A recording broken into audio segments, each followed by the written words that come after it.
G'day, I'm Frankie J. Holden. I'm Wilbur Wilde from Old 55. And we're on noise11.com. And we're going viral.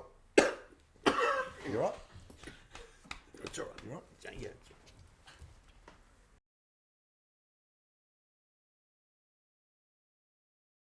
And we welcome to noise11.com, Wilbur Wilde, Frankie J, Holden and Old 55 back together again. This is Skinny latte. Yeah. Who would have thought that, eh? 41 years down the track. Well, 41 years down the track, you must have seen so many bands reform in that time. Why has it taken so long? They come, they go. Yeah. They come, they go. What's in, what's out. We are one of the few that have stuck around and done it for so long. What was the question? Yeah, well, you know, we had the Eagles reformed when hell froze over. You guys have had hell freezing over numerous times that you've Eagles, partly Schmeagles, how many times did they host Countdown? Well, that's the thing we have in common with the Eagles. You know, when you're performing in concert, you save your best stuff for last. You know, that's just the rule. You know, your hits, you save them for the big finish. That's why the Eagles open with Hotel California. Yeah, right. We'll be opening with On the Prowl.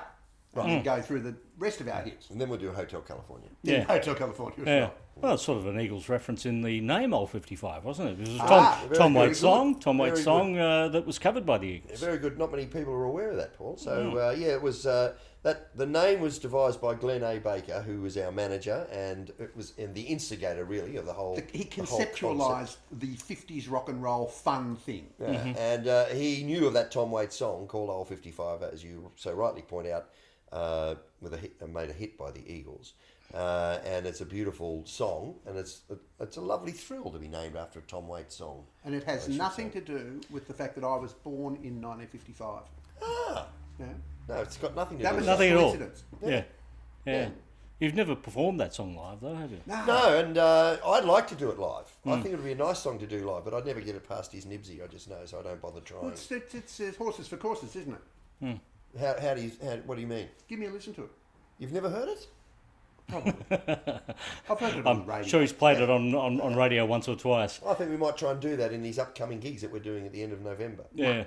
When you guys, got together, Wilbur, you'd already had a bit of a track record in bands. Was Ray Brown the Whispers popped up in some sort of reference The point? year before I joined these guys, I played with Ray Brown and the Whispers, or a lineup thereof, on the Gold Coast with Yuck Harrison and Mick Lieber, who played with Python Lee Jackson. So I sort of had this, thing. I'd been working as a musician for a year and a half at least before that. And of course, when Willie joined Ray Brown and the Whispers, they changed their name to Ray Brown and the Shouters. That's right. It couldn't be quiet anymore. No more whispering. Oh no, that didn't cut the mustard.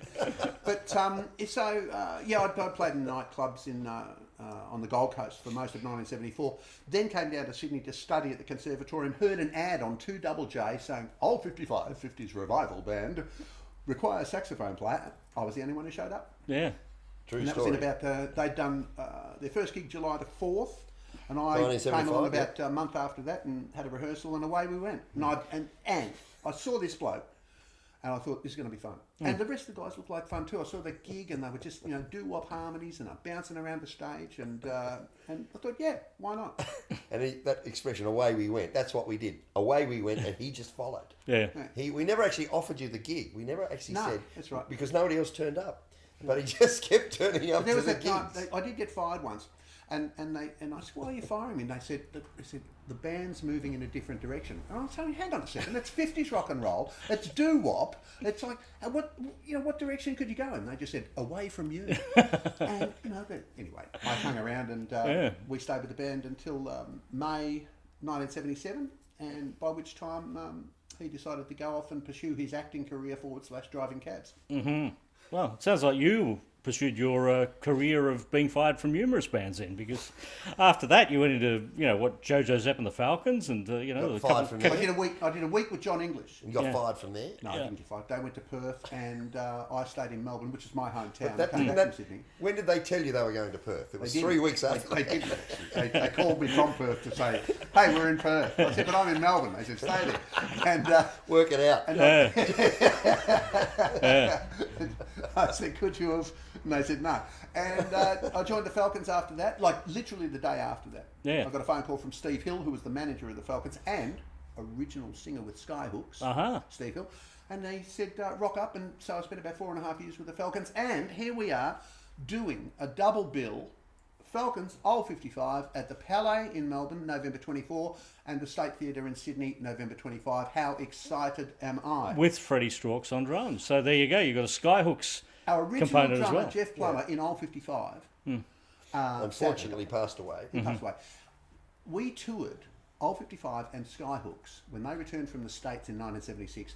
We did the Brats Are Back tour with them, and that was really when friendships such as our long association with Freddie were formed, and of course me with Red Simons, and we were all good mates. We still see McCain. And Freddie has played with me and Wilbur pretty much in various lineups for 25 years and maybe 30 years. Well, back to the Roxy days, So, 89. yeah, it's very much a natural fit to have Freddie there. And he always loved Old 55. Freddie's a fun-loving guy, and he'd be the one on that particular tour. He'd be the one side of stage, wasn't he? Yeah. And he was with the headliners, and we think, oh, that's Freddie Strauchs, and he's digging us, Yeah. So But speaking of the Falcons, Yep. at that time when you were in the Falcons, Yeah. I'd sort of stopped playing music virtually, and it was when you came to Sydney with the band, and you came and got me, and I went to see the Falcons. I think it was at the Manly Vale Hotel, as a matter of fact. But I remember thinking that this was so wasn't it the much. Strata in Cremorne that night I dropped a trip? It might have been. Because you enjoyed that. I did. Yeah, Yeah, it was anyway, a fun night. so, But I saw the Falcons and I thought, what a powerful thing rock and roll is, and that if I had the opportunity to do that at whatever level, then I'd be churlish and foolish to my life if I didn't. So that was sort of what convinced me to, start playing music again. Because you were, but you were also at that time you were doing musical theatre. You did Best Little Whorehouse in Texas, and you are the archetypal live performer. I can see. I am. Now, without pouring treacle on you, I worked for almost 2 years with this bloke.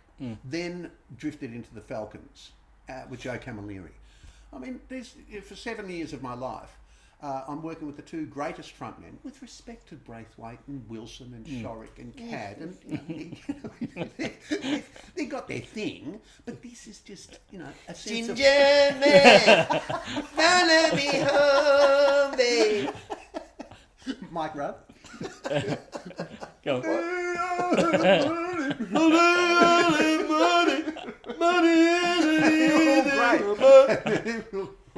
And they're great inspirations, and they were our heroes, and through circumstance we get to call them mates these days. Well, I think you said the impression of Mike then, but until they see this. and it was so this. I had 7 years with these two guys, and it's just been fantastic. And now it's back together. I'm back together again. Yeah. The first single was Diana, wasn't it? That wasn't the biggest hit. No. In fact, it even wasn't a hit, was it? Diana was a reasonable hit. I think we sold 11 copies. Yeah. Which was Australia's population was only a couple of dozen then. Just let me put that into historical the pub in perspective. Armadale. That's right. In putting that into historical perspective, when we recorded Old 55, none of us had ever been in a recorded Diana, I mean. None of us had ever been in a recording studio, and we did have high expectations. We thought that would be a huge hit, and then we'd do another one that would be a massive hit, then it'd be an album that would be the biggest thing ever, then we'd get in a boat, we thought, and go to England. Like the Masters, Apprentices and the Easy Bits. Bee Gees, they all did that, and then we'd go, Hollywood would come calling, we thought. We'd go in a Concorde and, make movies and do television shows. Like the Monkeys. We thought the Monkeys sort of off stuff, and hey, it's Frankie and Wilbur. it's funny how life turns out, because instead of that 40 years later, we find ourselves being interviewed on the internet. Yeah, in some dump in East Ivanhoe, But but Diana was the first recorded output of Old 55. Yeah, but when that came along and it wasn't a hit, but then along came On the Prowl and it was. But hang on a second. There's that step, that all important step in between there, where we started playing live gigs, right?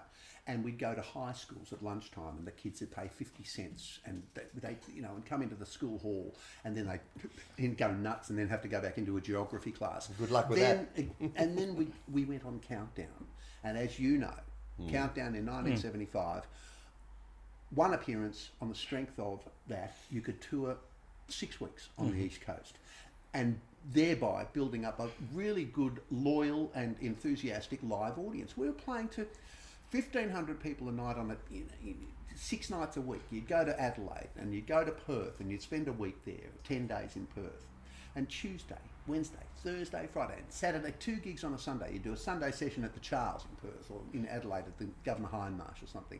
So there was this live thing, and you're making enough money to stay on the road and pay for your roadies and your PA, and then you go back on Countdown or Donny Sutherland Sounds Unlimited or the Don Lane Show or the Paul Hogan Show, and then and we had It was possible to get incredible mass exposure very quickly back then in those days, and the only way of doing it now is online, but it's a different thing. It's not going into people's lounge rooms. No, it was and they've filtered. actually got to make an effort to find you now. Yeah. Whereas in those days, if you were fortunate enough to be get a break and get onto those television shows, it was phenomenal. The band sounds great. We've had like one rehearsal for a couple of numbers we played on a Melbourne footy show, and they sounded great. And we sort of checked out the rest of the set, what we can do. We've got probably 30 songs that At we least. know, and then you chop those, you pick the eyes out of that, and it's a really high energy and entertaining, fun set for the fans of Old 55 who do remember it as that, and also for the hopefully we'll get a few new fans just for the re-exposure. And will you consider new music? Well, Jim's actually written a song. Jim Manzie, who was a songwriter in the band, he has written a song, and so We'll consider that. He's keen. So the issue for me is, what do you do with new music nowadays? Yeah. I mean, I've actually got no idea. In the old days, if you put it out and you'd go to radio stations and pay them money. He says now. E You go on the TV shows, but I actually don't know. So it'll be interesting to see whether there's appetite. I think we still owe Paul $5 from the other Did we? Yeah, I'll fix it. Yeah, thanks. Great. On the way out. It's all right. He's got FPOS.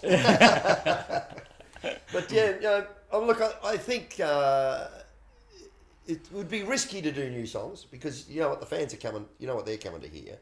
But it's I find it stimulating and great that Jim has taken upon himself to write a song. So The phone we'll see going what off in the happens. background is a slab. All right, that's a slab on any film shit. But live performance is where you can make some money and have fun. And I've thrived on live performance my entire life. Whether Not it so be much on television- making money, but anyway. Right, well, but whether it's television, radio, or theatre, or rock and roll, or in my case, jazz too. It's just a great thing to be able to do.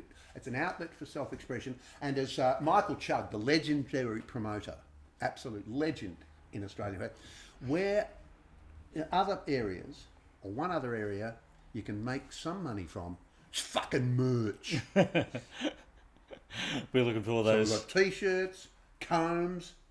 Well, I'm Stubby holders. so out of date that when we started doing PR for this for the record, I'm calling it a record. It's a record. The anthology. The wonderful Warner anthology. Brothers anthology. People have said, where can I get it? I go, well, go to your record shop. Brushes? We got a brushes? Gaslight? So out of date Eagles. with it. Yeah. It's next to up in the the top, Eagles Street. bin. Thomas's, they're still there, aren't they?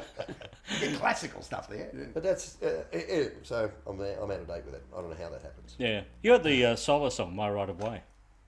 Is that going to make its way into any of these shows? No. I don't think so. Huh? I don't think that was done for. It wasn't really a FJ solo Holden. single. It was done for a movie called the FJ. The movie was called the FJ Holden, and I played a small cameo role in it as Frankie Mike J. Holden Carhill turning up. directed that. Mike Thornhill. Mike Thornhill. But that was the theme song from that record. So I mean, that was not really a hit.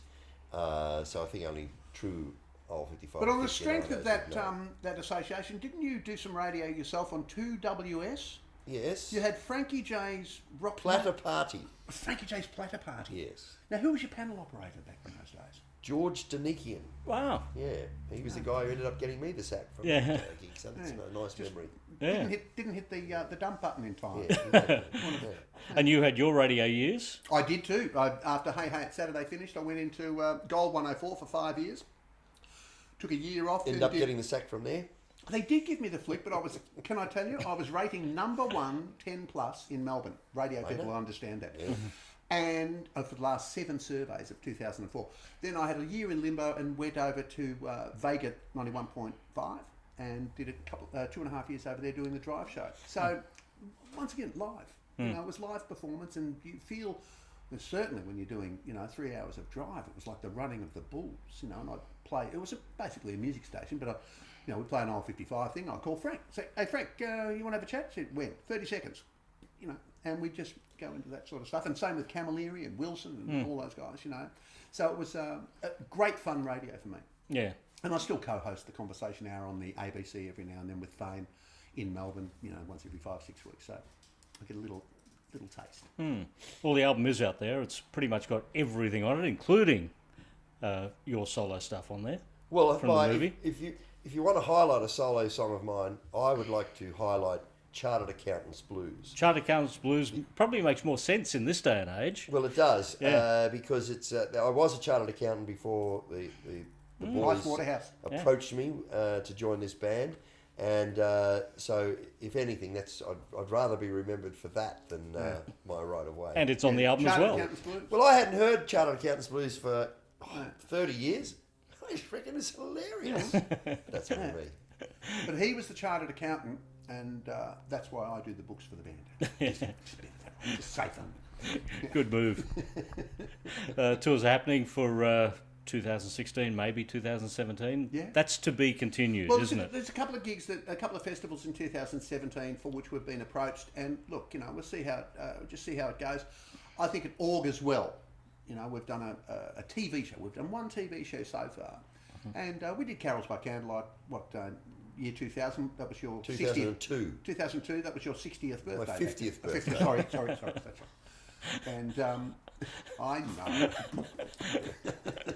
And we will leave it there before we get a punch up on camera.